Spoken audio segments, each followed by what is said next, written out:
Assalamualaikum warahmatullahi wabarakatuh. Salam sukses luar biasa. Selamat malam. Pada kesempatan ini saya akan menjelaskan, akan menguraikan konsep AIDA. Attention, Interest, Desire, Action. Pada sebuah kegiatan yang memerlukan publisitas atau kegiatan yang membutuhkan daya tarik, attention, perhatian semua orang, sehingga kegiatan itu mendapatkan hasil yang optimal. Baik, kita mulai dengan konsep pertama, yaitu attention. Attention dalam bahasa Indonesia artinya perhatian. Perhatian atau attention ini biasanya diucapkan, disuarakan agar orang-orang melirik, agar orang-orang memperhatikan bahwa ada satu kegiatan, bahwa ada sesuatu yang harus diketahui, yang harus dikenali, yang harus diperhatikan. Ya. Nah, pada konsep attention ini tentu selain kata-kata atau suara, juga yang lebih penting, ya, yang lebih penting adalah bagaimana supaya kita menjadi daya tarik orang lain, menjadi daya tarik semua orang, ya. Pada suatu kegiatan, ya, pada suatu kegiatan maka dipersiapkan suatu areal atau suatu lokasi, ya, dengan banyak atribut tersebut dengan warna-warna yang mencolok, dengan kata-kata yang bombastis atau nyeleneh, atau bisa juga kata-kata yang tidak umum, ya, yang kadang-kadang mengerutkan dahi, yang kadang-kadang kita bertanya apa hubungannya, padahal tidak ada hubungannya, tapi itu semata-mata untuk menarik perhatian, ya. Misalnya pada iklan rokok, di jalan-jalan itu ada kata-kata, ada tulisan bukan basa-basi. Emang lo pikirin banyak kata-kata yang kadang-kadang kata-kata tersebut, ya, tulisan tersebut tidak ada hubungannya dengan produk yang diiklankan. Tapi paling tidak dengan kata-kata itu menjadi daya tarik untuk orang membaca dan melihat apa yang ada di situ, ya. Sehingga dengan itu pikiran orang langsung tertuju, ya. Nah, itu menjadi daya tarik dan akhirnya menjadi mindset, ya, di bawah otaknya, di bawah alam sadarnya untuk ini ternyata iklan rokok ini, kan begitu, ya. Bahkan di jalan-jalan juga sering kita lihat, ya. Misalnya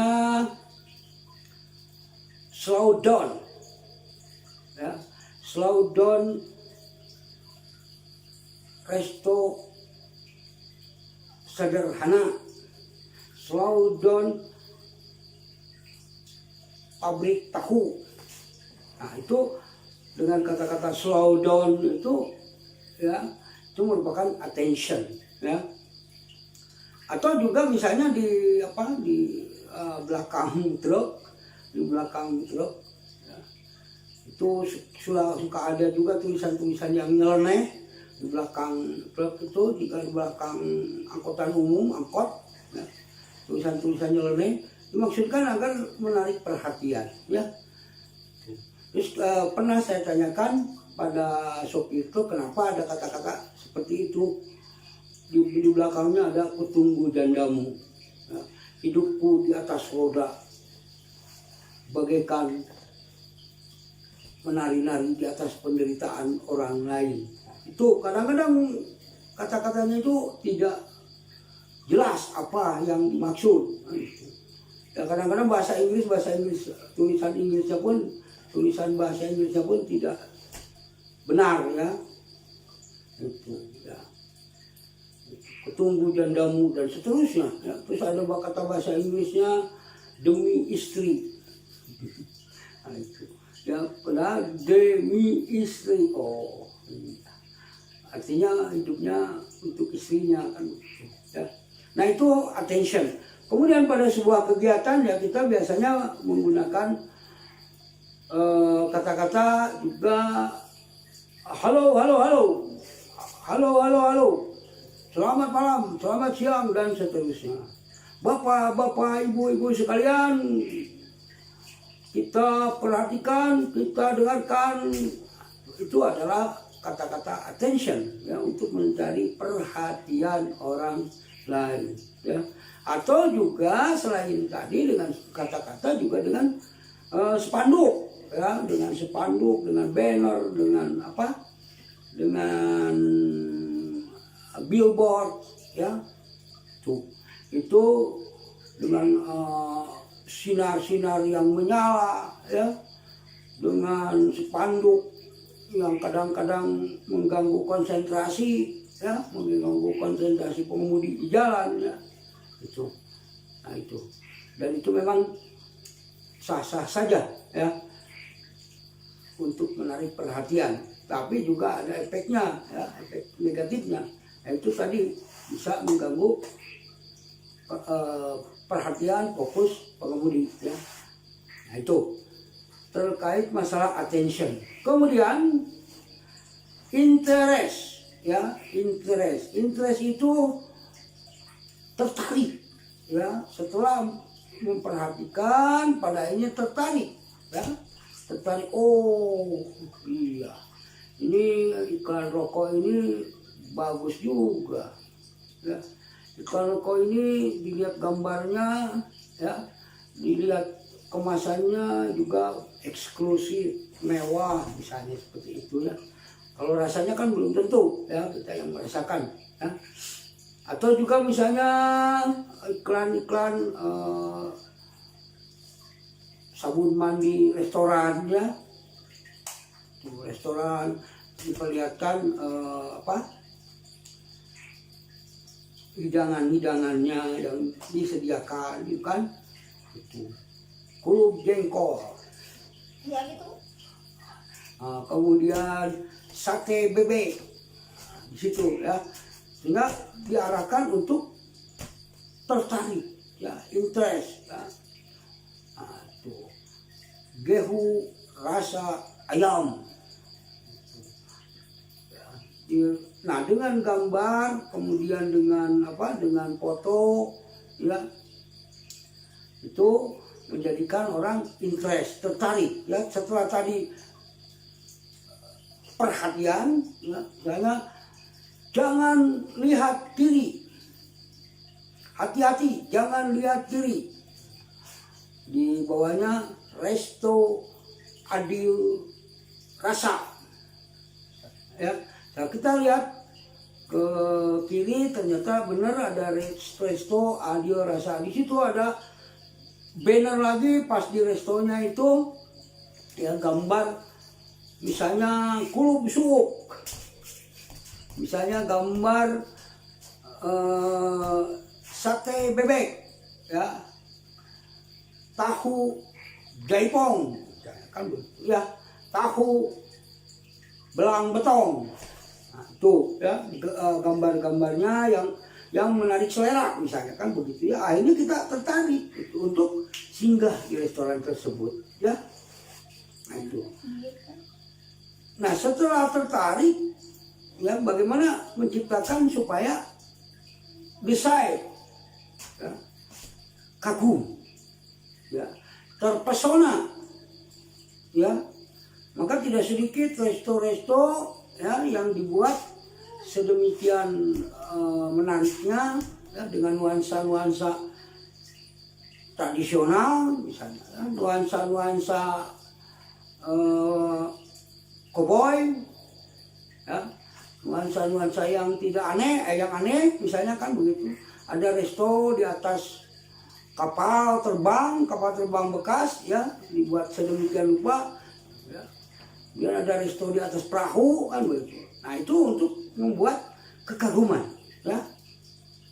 Nah, membuat kekaguman dari penataan ruangannya ya, dari penataan mejanya, dari tempat duduknya, dari cara penyajiannya. Nah itu supaya yang berkunjung tertarik, kagum ya, setelah tertarik menjadi kagum, terpesona untuk action ya. Terakhirnya adalah action, untuk melakukan tindakan ya, untuk melakukan tindakan apa? Untuk memesan makanan kalau di resto ya, karena tadi diawali dengan attention ya, jangan lihat kiri, resto adil rasa. Dan kita lihat kiri, ada gambar banner-banner ya, banner-banner makanan yang disajikan ya. Nah itu gambar banner-banner yang disajikan itu.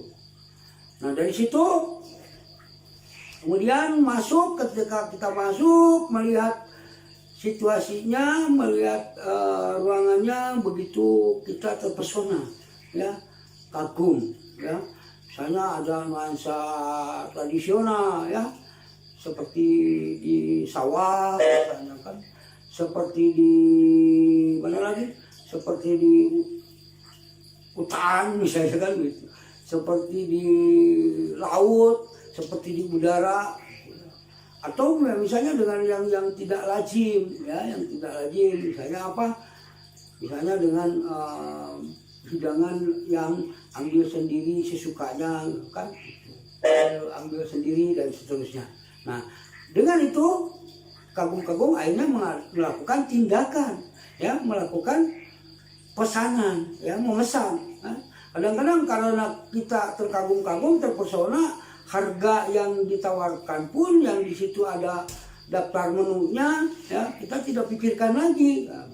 Begitu kita selesai makan, menikmati resto tersebut, barulah kita terperanjat ya. Waduh, ternyata harganya mahal ya, kopi yang biasanya 10.000 ternyata 30.000, sate yang biasanya cuma 2.000, 5.000 ya satu tusuk, ini menjadi 15.000 satu tusuk misalnya, seperti itu ya. Nah itu. Atau kadang-kadang ya, meskipun misalnya daftar menunya sudah ada, harganya sudah dipaparkan di situ, karena kita kagum, terpesona dengan situasinya, dengan tempatnya ya, kita tidak perhatikan itu kan gitu ya. Kalau kita perhatikan tadi banner yang ini makanan apa, ada apa tadi, ada sate bebek, ada tahu goyang jaipong misalnya, seperti itu. Atau misalnya apa yang kita kira-kira makanan-makanan yang menarik perhatian kita, yang menjadi kepenasaran kita ya. Jadi dengan itu maka konsep AIDA itu bisa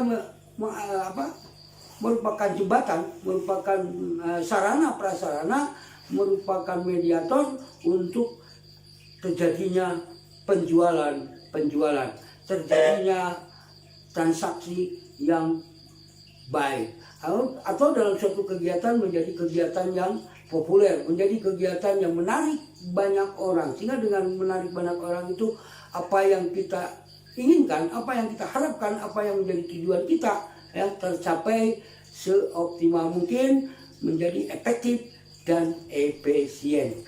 Itulah sedikit tentang konsep attention, interest, desire, action.